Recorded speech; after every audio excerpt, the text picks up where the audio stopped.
नमस्कार, आदाब, सत श्री अकाल। लाइव नेशन 7 में आपका स्वागत है। मैं शादाब मलिक। अगर अभी तक आप लोगों ने हमारे चैनल को सब्सक्राइब नहीं किया है तो ज़रूर सब्सक्राइब कर लें।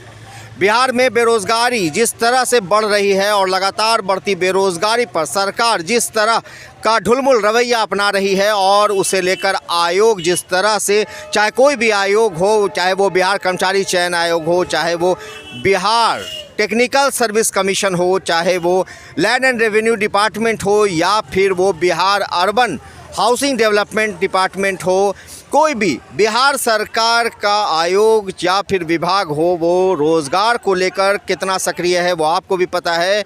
मगर फिर भी हम आवाज़ उठाते हैं और अभी हमने चिराग पासवान से जब सवाल पूछा कि सिटी मैनेजर की बहाली को रद्द कर दिया गया, बीटीएससी ने जूनियर इंजीनियर के लिए जनवरी में जो काउंसलिंग कराई, उससे लेकर साथ ही साथ माननीय उच्च न्यायालय ने 1767 अमीन बहाली को रद्द कर दिया। मगर जो दोष है वो माननीय उच्च न्यायालय ने प्रक्रिया में बताई है और लैंड एंड रेवेन्यू डिपार्टमेंट को बताई है।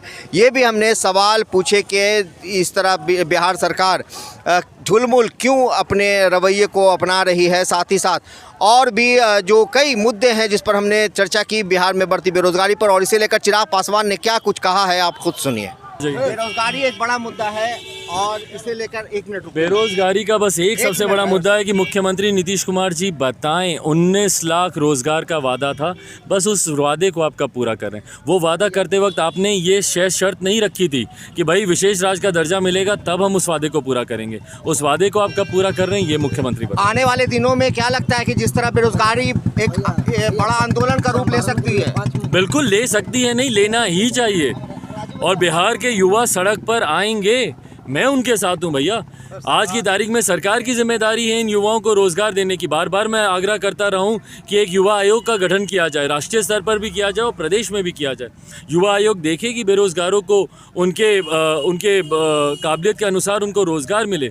जब तक रोज़गार नहीं दे सकते, बेरोज़गारी भत्ते का एक वैकल्पिक प्रावधान यहाँ पे किया जाना चाहिए।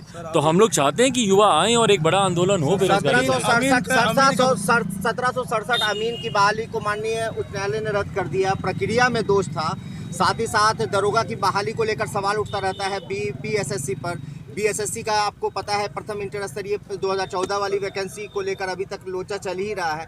बीटीएससी की अगर हम बात करें तो बीटीएससी में जनवरी में काउंसलिंग करा ली गई 2021 में। उसके बाद 6300 के लगभग की वैकेंसी है जूनियर इंजीनियर की, उनका कोई रिजल्ट नहीं आया। सिटी मैनेजर की बहाली रद्द कर दी गई।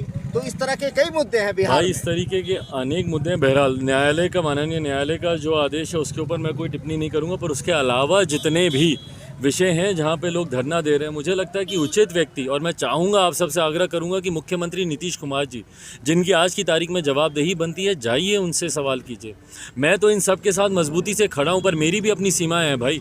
मेरे अगर हाथ में होता तो आज मैं एक हस्ताक्षर से इन सब की बहाली मैं करवाता, या जितने ऐसे आदेश जिनकी वजह से इनकी बहाली रद्द हुई है उन सारे आदेश को मैं निरस्त करता। पर आज की तारीख में मेरी अपनी सीमाएं हैं, मेरे हाथ में नहीं है। पर जिनके हाथ में है वो है मुख्यमंत्री नीतीश कुमार जी। मैं चाहता हूं कि वो जवाब दें। वो तो अपनी आंख कान मूंद कर बैठे, उनको तो आप एक बार बीटीएससी जो है वहाँ या फिर बीएसएससी आप अपने तौर से भाई, मैं अपनी तरफ से मैं प्रयास कर रहा हूँ, मैं करता रहूँगा। जितनी जानकारियाँ मेरे पास आएंगी उसको राज्य सरकार तक पहुँचाने का माध्यम मैं ज़रूर बनूंगा, बनता रहूँगा।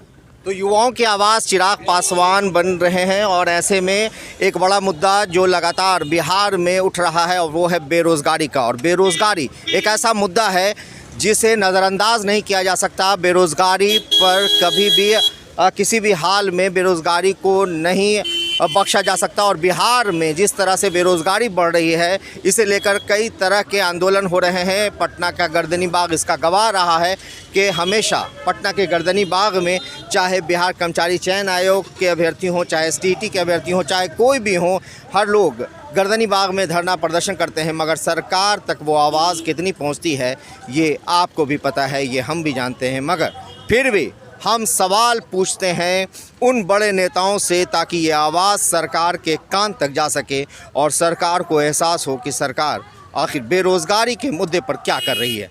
बने रहे हमारे साथ, देखते रहे हमारा वीडियो। अगर आपको हमारा वीडियो पसंद आता है तो हमारे चैनल को ज़रूर सब्सक्राइब करें। फेसबुक के जरिए देख रहे हैं तो पेज लाइक करें, साथ ही ट्विटर हैंडल पर हमें फॉलो ज़रूर करें। धन्यवाद।